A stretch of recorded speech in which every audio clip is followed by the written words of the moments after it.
Chers amis, bienvenue de nouveau à ce forum pour la durabilité et je suis heureux de vous retrouver. Maintenant, c'est peut-être un point important, un point dur de cet événement puisque nous accueillons notre ministre luxembourgeoise de l'Environnement, du Climat et du Développement durable, Madame Carole Dieschbourg. Madame Dieschbourg, merci infiniment d'être ici et de nous soutenir. Hier, nous vous avons déjà vu lors de notre événement pour les PDG. Nous avions plus de 50 PDG et vous avez déjà fait passer des messages importants. Là, le public est plus vaste. Quel est le message que vous voulez faire passer?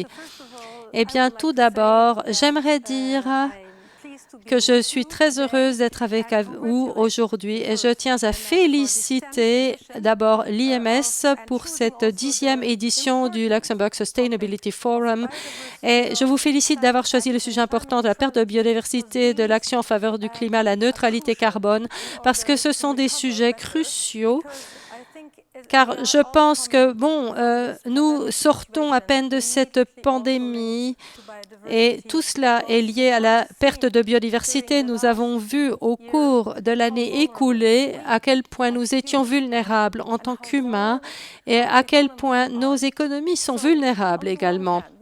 Donc, d'un côté, nous avons été mis au défi, mais c'est un défi qui est aussi une opportunité de voir ce qui est réellement important, à savoir de protéger ceux que nous aimons, de faire preuve de solidarité, d'agir conjointement et d'agir pour avoir des populations en bonne santé sur une planète en bonne santé. Et le message d'aujourd'hui, c'est de considérer qu'il s'agit d'une opportunité pour reconstruire mieux et avoir davantage de résilience en tenant compte du fait que nous ne pourrons avoir qu'un meilleur développement et renouer avec la croissance que si nous reconnaissons les limites de la planète et si nous allons droit à l'économie circulaire, le découplage des émissions. Il faut agir ensemble pour le bien-être de tous. Et qu'est-ce qui est important? Je vois que votre événement tombe vraiment à point. Cette semaine, la première partie de la CBD, la Convention pour la biodiversité, la COP, la conférence des parties, s'est ouverte et j'ai eu le plaisir d'être là. Et la semaine dernière, nous avons eu la première expo sur le climat à Luxembourg avec tous les acteurs présents à Luxexpo qui montraient ce qui était déjà fait, quelles sont les actions qui sont déjà menées en vue d'atteindre à la neutralité climat pour le Luxembourg. Et le point principal, c'est de prendre des décisions audacieuses, d'être courageux et que vous soyez un acteur économique ou que ce soit dans votre vie quotidienne, l'important, c'est de prendre les bonnes décisions, de faire les bons choix au quotidien. En tant que responsable politique, je dois dire que la COP 15 devra être comme les accords de Paris, mais cette fois pour la biodiversité. En effet, en tant que politique, les décisions que nous prenons doivent être basées sur des connaissances scientifiques. Il faut associer la société civile à nos efforts, mais aussi les acteurs économiques de tous les secteurs qui doivent donner l'exemple. Et c'est ce que vous faites depuis ces jours-ci et depuis longtemps. Vous avez montré que nous pouvons créer des situations gagnant-gagnant si nous encourageons les solutions basées sur les natures, par exemple en restaurant les rivières comme au Luxembourg. Cela protège les populations, la biodiversité, cela empêche les inondations et favorise le climat.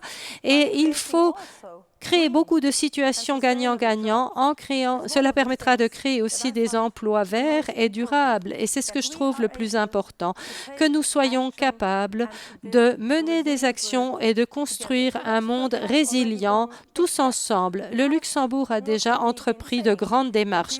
Nous n'avons pas annoncé notre intention seulement d'avoir 30% de zones protégées terrestres et marines. Au Luxembourg, nous avons déjà 27% de surface protégée.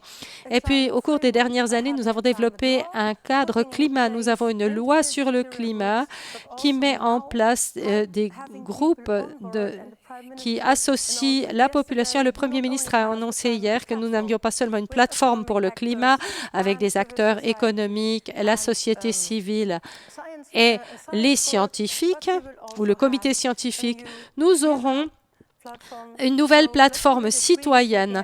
Le Luxembourg mène de nombreuses actions et je suis terriblement fière de voir que nous avons tant d'acteurs économiques qui s'engagent déjà résolument en faveur de ces actions, de ces sujets vraiment importants. Je tiens à vous remercier de votre engagement au cours des dernières années et je suis vraiment curieuse et je me réjouis de voir les actions sur le terrain dans les années à venir. Merci beaucoup, Madame la Ministre, pour tous ces encouragements et pour votre passion pour le sujet. Nous apprécions beaucoup votre soutien et je suis certain que le Luxembourg va dans la bonne direction. Merci beaucoup. Eh bien, Mesdames, Messieurs, nous en arrivons maintenant petit à petit à la fin de la journée et même s'il y a encore une session qui va venir, et je vais l'annoncer dans une minute, j'aimerais prendre quelques secondes pour récapituler ce que nous avons entendu aujourd'hui, essayer de faire un résumé. C'est un grand défi car nous avons entendu tant d'acteurs, tant d'intervenants. Nous allons essayer tout de même.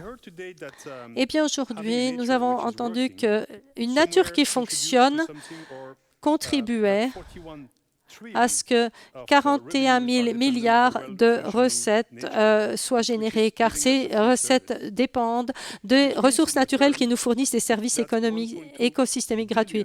Et cela veut dire que 1,2 milliard d'emplois dépendent sur cette planète donc de la sauvegarde de l'environnement. Et c'est vraiment un chiffre impressionnant.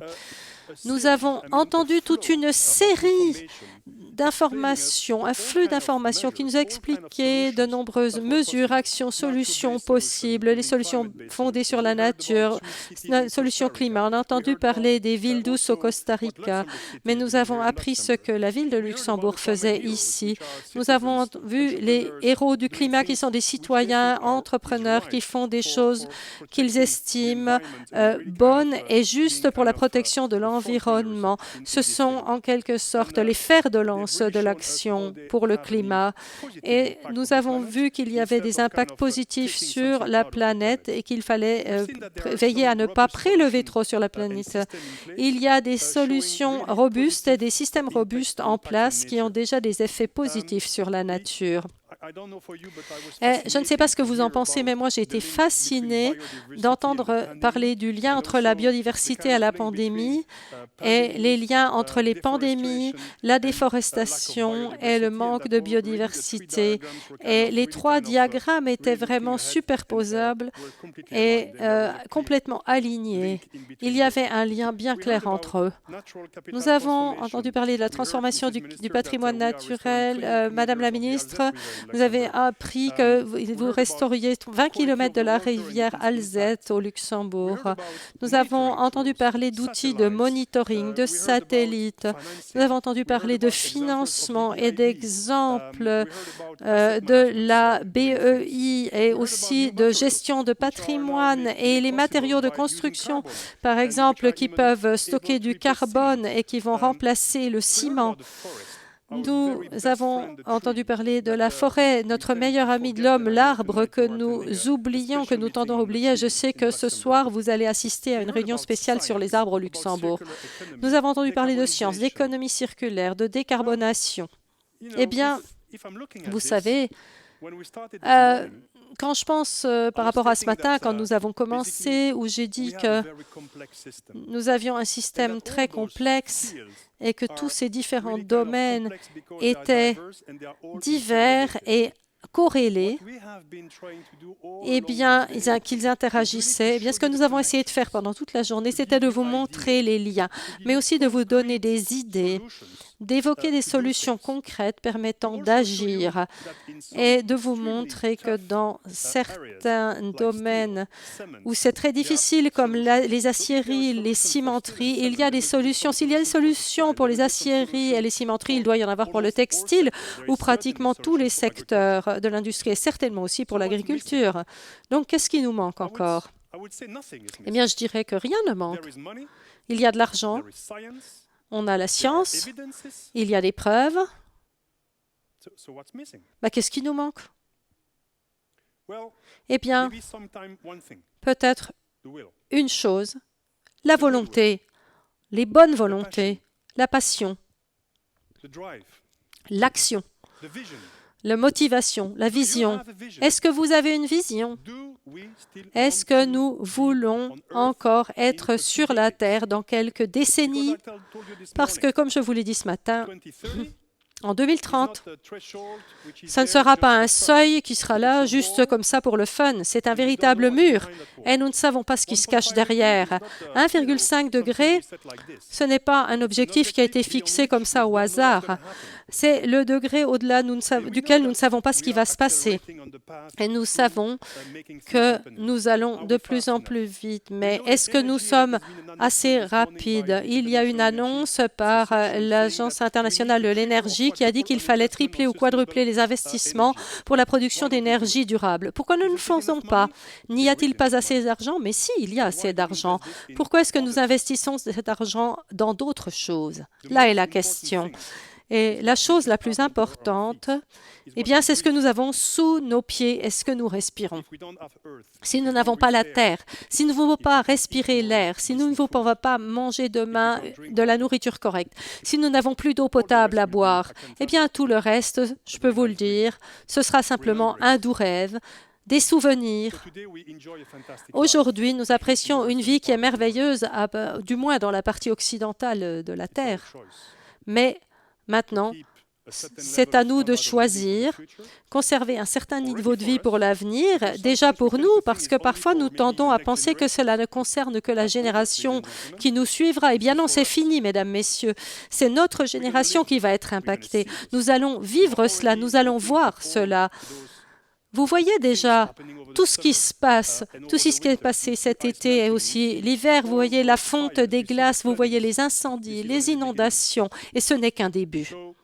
Par conséquent, s'il n'y a qu'une chose qui manque, eh bien, c'est peut-être l'idée qu'il y a une urgence vraiment réelle. Si je compare ce qui s'est passé au cours du dernier grand événement où presque toute l'humanité s'est regroupée pour changer le cours de l'histoire, c'était la Deuxième Guerre mondiale. Tout s'est arrêté. Nous avons envoyé toutes les forces pour faire quelque chose qui n'était pas leur activité habituelle. Et puis, nous avons combattu pour avoir quelque chose dont nous pensions que c'était bon pour l'humanité, la liberté d'expression, tout ce qu'on veut. Eh bien, maintenant, l'enjeu est encore bien plus important parce que c'est la planète bleue qui est en jeu. C'est écrit sur mon t-shirt et vous devriez vraiment avoir ça gravé dans votre esprit. Il n'y a pas de planète B. Il n'y a pas d'alternative. Et si vous regardez les fous qui vont faire du tourisme dans l'espace, eh bien, ils regardent la Terre qui est unique, un miracle d'équilibre, d'écosystème unique. Et il est encore temps de corriger le cap, de rectifier le tir, que de faire rebaisser les températures, d'avoir moins de 1,5 degré de réchauffement, de contrôler les émissions de carbone. Nous avons la science, l'argent. Il faut vraiment orienter la science et les investissements dans la bonne direction. Et pour cela, il faut la volonté, la vision, la passion, mais plus important que cela, il faut du courage. Et bien là-dessus, mesdames, messieurs, permettez-moi de remercier toutes les personnes qui ont rendu cet événement possible. Et je vais être égoïste, je vais d'abord penser à mes équipes au sein de l'IMS. Merci, mesdames, messieurs. Bon, il y a 17 personnes qui travaillent avec beaucoup de passion sur le sujet. Merci de votre dévouement. Je sais que c'est une année de préparation. Merci beaucoup. Et puis, j'aimerais aussi remercier tous nos intervenants de ces jours, nos invités, qu'ils nous aient rejoints sur le plateau ou par visioconférence. Bien sûr, nos parrains, AG2R La Mondiale, ArcelorMittal, BNP Paribas, la WBC et la Société Générale, tous nos partenaires. Bien sûr, c'est grâce à Luxembourg qu'on a pu le faire. Et on a bien sûr la durabilité est mise au centre de l'image de la ministre de l'Environnement, du Climat et du Développement durable, durable et bien sûr la ville de Luxembourg qui a mis ces magnifiques lieux à notre disposition. Eh bien voilà pour les remerciements. Maintenant, Marie-Alexis, maintenant, nous sommes... Bon, il n'y a pas vraiment de transition, il n'y a pas de planète B, mais en fait, il y a de la volonté. Et vous allez parler de ce qui se passe sous l'eau. Et maintenant, je dirais que nous avons notre dernier grand entretien et vous avez la parole. Thank you very much.